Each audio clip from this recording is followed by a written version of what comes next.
Please welcome the Wonder Woman of the waiting room, the queen of the standing orders, the internet sensation who really does have the authority, Jackie Weaver. The feedback that I get is that there has been more interest shown in town and parish council meetings, in accessing them, in trying to find out who's on the council, where it is, etc., than we've had for a long time. And I think for me the important thing about the interest is I think there was a danger that people would be put off with it. I mean, who'd want to join a council that was like that? But at the same time, I think what people are saying is, do you know what? I could do a better job than that. And they're actually coming forward to do a better job. And for me, the overriding thing is I kind of feel I'm one of those people that are very goal-orientated. I can see where I want to be. And the place I want to be is able to promote local democracy and local councils to a wider audience. And if the mechanism for doing that is smiling sweetly at a photographer or an interviewer, well, that's not a big price to pay, is it? I often think that's one of the challenges for women in being heard. So we think we're trying to make our message as palatable as possible. So actually we put all sorts of frills and knitting around the outside of it, so that now we've made it really difficult for the man to find the bit in the middle, which was the question in the first place. So a direct approach isn't rude. I know your mum told you it was, but it's not, you know? And I mean, there's a difference between being direct and being bloody rude. And I think you know the difference. I think the other thing for me is around choosing your battles. I kind of feel that if you approach every meeting as a battle, as a war zone, yeah? Look at what it is you're trying to achieve that evening. What is the most important part of this evening? What item are you really passionate about? Now, if you are going to say all of them, I don't believe you. And if you do say all of them, I'm thinking, really, you don't kind of have any strong opinions then if everything feels kind of like it has the same importance. So choose what is really important to you and speak less. So pick your battle. Okay. So the top level one came actually not from a question, it came from a comment on our LinkedIn page from Elisa Rickson. And she says, sadly, the disrespectful and bullying behaviours on display by the councillors in your video are not dissimilar to what I've experienced over the years working with various committees and boards. And so really, for Alyssa, what's your advice for dealing with the actual full-on bullies that might be around? First of all, read your standing orders, read them and understand them. Because unless you understand the rules by which this, whatever the game is being played, you are never going to be able to use them to your advantage. Okay? And I guess for me that's probably the most important part. So choose what part of that agenda is really important. Only talk about that particular agenda item. And if you still don't get yourself heard, how about trying something completely different? Write a letter.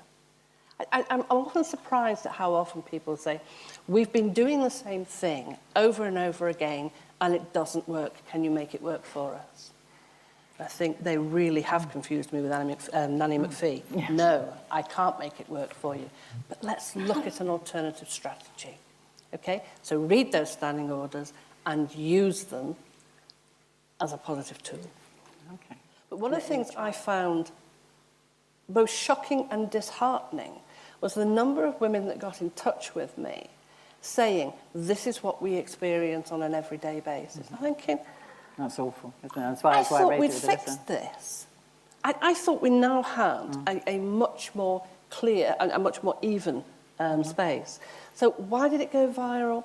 I think the pandemic helped. Sorry.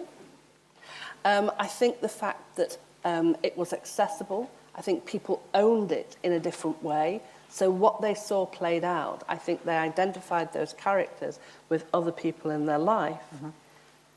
And finally, I think that in that moment where we actually eject them, I think that people had that sense of karma. They saw bad behaviour and they saw it dealt with. They saw consequences.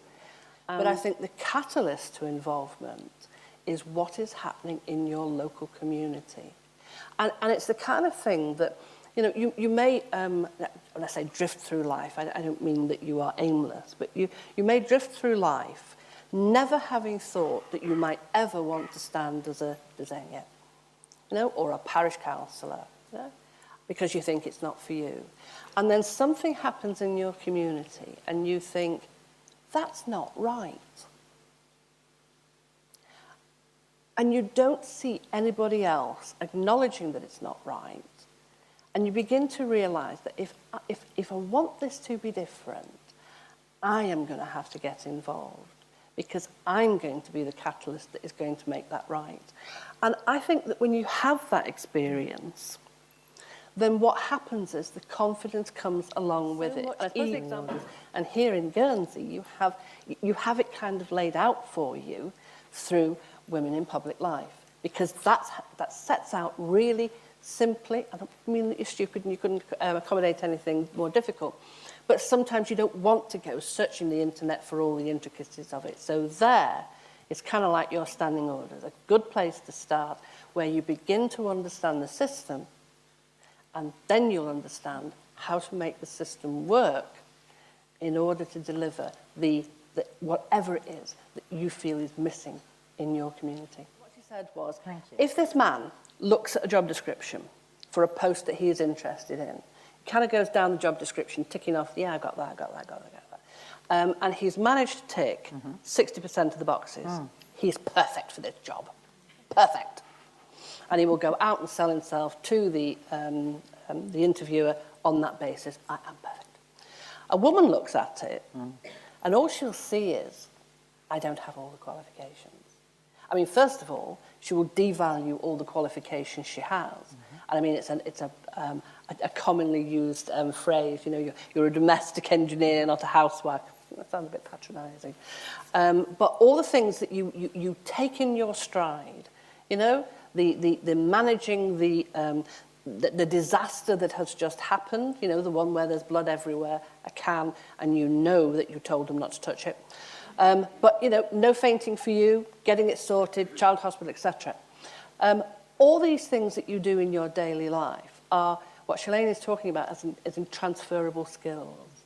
And one of the things that is desperately missing, I think, in politics is life skills. It's common sense. Yeah, I just wanted to, again, reflect something that I'm sure all the audience is thinking about, which is that anybody can accidentally be blessed with their 15 minutes of fame, but quite often it's 15 minutes of fame and then it disappears.